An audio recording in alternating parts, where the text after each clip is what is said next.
today, it's going to be really short. And the goal for this week is for you guys to, I want to kind of, shorten the lecture times and give you guys the opportunity to have more time to work on your own version of Star Wars, right? The Star Wars API.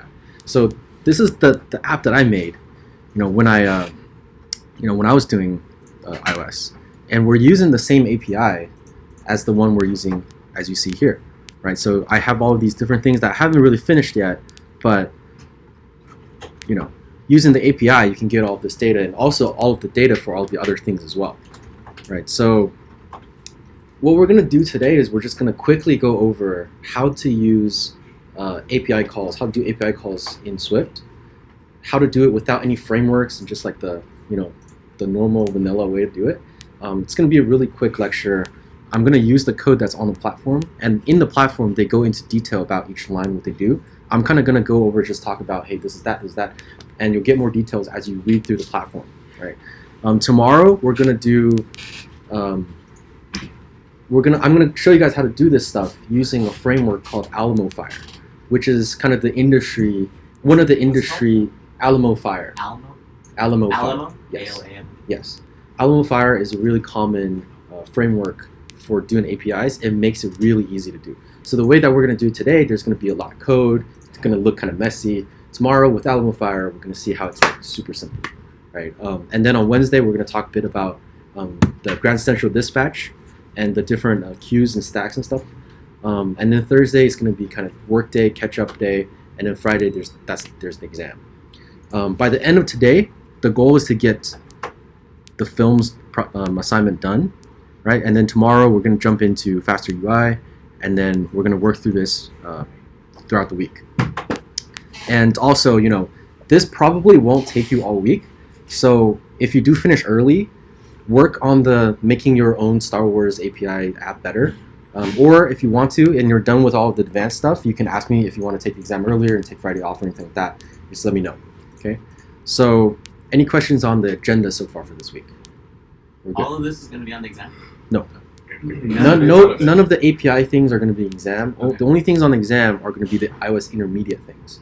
So definitely delegates, protocols, segging into different views, passing data back and forth using delegates, custom cells, table views. Are we going to be using any of that in these assignments? Yeah, you're going to be doing table views and stuff. Everything you see in an app is pretty much some kind of variation of table view or collection view. Right, that's the only way you can get things to generate dynamically as you scroll, right? So, yeah, and also, I don't know if you guys know this, but after this week and then next week is project week. After that, there's a week off. It's dead week before the next stack starts, right? So, if we look at the calendar here, we're on the 17th, 21st. You guys will be doing an exam. This week here will be project week, and then from the 1st to the 5th. This is dead week. This is the week where, every couple times throughout the year, we have this actual week that's just there, and we're not going to do any instruction. It's like, you can take it off, and then we're going to start the next stack, or I guess for you guys, a lot of you third stackers, you'll be doing residency starting the 8th, right? And for the second stack people, you're doing meet starting 8th. So our graduation will be on the 28th? Yes, the graduation date will be the same, but and our residency ends at the end of May. Yeah. So your residency will be this week, that week, and then the end of May will be the residency. Yeah. Right. So just a heads up for especially the second stackers. Right. Does dead week mean the school's just closed? No, we're gonna be open. It's kind of like the weekend kind of situation where Okay. people will still have keys. We're gonna have to have a rotation of like one staff member on site every day at least, so that to make sure that things don't burn down. Will all the teachers be here, or anyone on vacation? Or? Some of the captains, like Lance and Kelvin, will be on retreat. There's like an instructor, captain retreat in San Jose. They're gonna do some training. You'll be here? I won't be here every day, Okay. but there will be days where I will be, and we'll let you guys know that rotation. We can But turn it into extended project week. yeah, you can use it as rest or project week or anything like that. Yeah, you'll be in Cuba, won't you? Okay, So smoking the Cuban. Hills on the beach with some let's get this started here. Let's call his new girlfriend. All right, so today you're going to be reading through this iOS front end, all of this good stuff. it's going to ask you to create a table view, and this will get you jump started on the Star Wars API, little mini project there. What we're going to talk about today in the lecture is getting started with how to make API calls in Swift. Right, so I'm making a single view application. I'm going to call it API demo 1. Going to create it. Right. So the first thing we want to do is we want to enable the API calls. If we don't do this bit, then it's going to restrict us and not let us make those calls from our phone. So the first thing we want to do is we want to go to info.plist. On the top here, there's this plus button. You click on that. You say app. You type app. The second one, transport security settings. Once you do that, you have a little drop down. You click on the plus again. Allow arbitrary loads. By default, it's set to no. We're going to set to yes. And then we're going to command B to build it. And then now it should allow us to make API calls. Right? So in the platform, they give you this very quick, our first request setup. And it goes into detail down here about what each line does. But I'm just going to copy this code, and you guys can do the same as you're working on this project later, right, from the platform. We're going to put it in, they put it in the view.did.load, right? What we're going to do is, typically I like to have another function down here called, make API call, just to kind of separate things out, right? And then in the view.did.load, I'm going to call that function, right? Just to kind of, modularize a little bit. So we're going to copy this code, excluding the super view.did.load, because we're not doing it in the view.did.load anymore. We're going to put it down here. All right, make the API call. Now the URL is going to be the Star Wars API /people. Depending on which URL you want to make, different APIs will have different URLs. We're going to create a URL session, and you need this in order to make the session.data task, which is what allows you to make the API call in Swift, right? So basically these 4 steps down here, and in the platform it goes into detail about what they do. But using this, we can run it and see what we get printed down in the console. Right, it's starting up. There we go, in here, that's this line printing. That means that we successfully made the API request, and it's printing data, but it's saying that, hey, it's like that many bytes, right? That's not very useful for us. Now, the main thing, and over here it does say, now run the program and take a look at the data that we printed in console. Pretty disappointing, huh? So this will lead us to JSON data in Swift, and APIs in Swift, 90% of the effort that you spend coding this will be trying to decipher the data that you get back. And in iOS, and you're going to see this later on as I do this demo, there is a bunch of arm twisting you have to do to get it to kind of work the way you want. And a lot of it is trial and error, because every API will give you back different formatted data, right? And you have to read their documentation and kind of see, all right, what is this? What is the data I'm getting? How can I get to that part that I want, right? So I'm going to show you guys how we're going to do that using this API. And so over here it says JSON data in Swift. We're going to try to figure out how to make this data that we get in JSON format, right? So instead of print in here, right, we got data response error in, we're going to replace that with this do catch block, right? So instead of printing this stuff, we're just going to do the JSON result. So now if you print this, we're going to convert the JSON to these foundational types in its dictionary, in its array, in its string, etc. Right? So now we ran this, and we see that in our console we're printing out what looks like some readable data, right? So it's good that we got this JSON result, but in order to fully use this JSON result, so let's see what we have here, right? We have this object, there's a count property, which is 87 characters. We have a next. So for Star Wars API, they don't give you all 87. They only give you, 10, And then if you want the next 10, you have to call the next URL that they give you in this call, right? They will also give you a previous if there is a previous. This is the first call, so there's no previous, right? And then in the results, we have what looks like a parentheses here, and then all of these, each object in here will be a different person, right? So this one is R2D2. Down here we got, Darth Vader. So each of these little blocks here is a different Star Wars person, right? Let's say, we want to get, we want to print out each name that we get, right?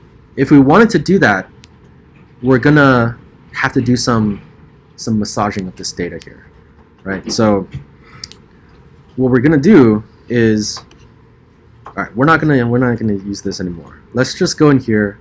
I'm gonna make this a little bigger for you guys so you can see it.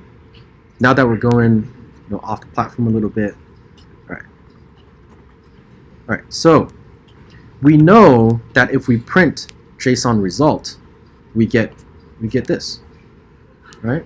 So if I'm trying to get to each of the names, right, I'm gonna have to be able to loop through some type of array, right? And that array looks like it lives on this property called results, right? So the first thing I'm gonna do, I'm gonna comment this line out because I don't want to, I don't want to kind of overflow my console here. So what I'm gonna do is I'm gonna say if let let's say peeps array peeps r equals to JSON result of property results.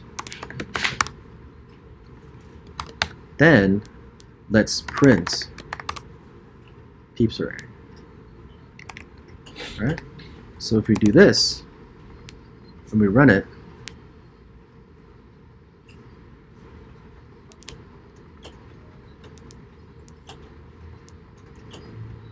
yeah, look at that. So we got everything in that array, and still it's giving us all of those characters, right? The character objects there. Now let's say that we wanted to loop through this array, this peeps array. If I did something like this for p in peeps r, would that work? Would it work? Do you think it would work? No, it won't work, right? Because look at that. Type any does not conform to protocol sequence. So basically it's saying that, hey, we can print this out, but that is of type any. You can't loop through any, right? So in order to loop through it, we need to make it in NS array. So if let p r equals to peeps array as NS array, then for p in p r, and let's print p, that. Right? Now if I run it, it's good. It's not giving me any errors. So it's saying that, hey, you can loop through that because it's now an NS array type. Right? Gonna go back. Oh, good. We got everything is the same. We're looping through that array. Right? Now instead of p, what if I only wanted the name? Right? So p name. Now let's run it. Oops, I can't get p name. What does it say? Oops. Type any has no substrate members. Again, right? So then we're just gonna have to do it. If let p or p name, or let's say p object, or let's call it dict, because we're gonna every level. Of yep, API. yep.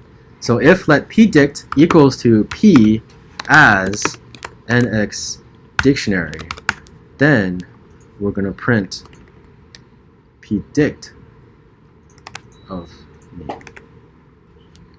Right? So now it's not gonna yell at me anymore because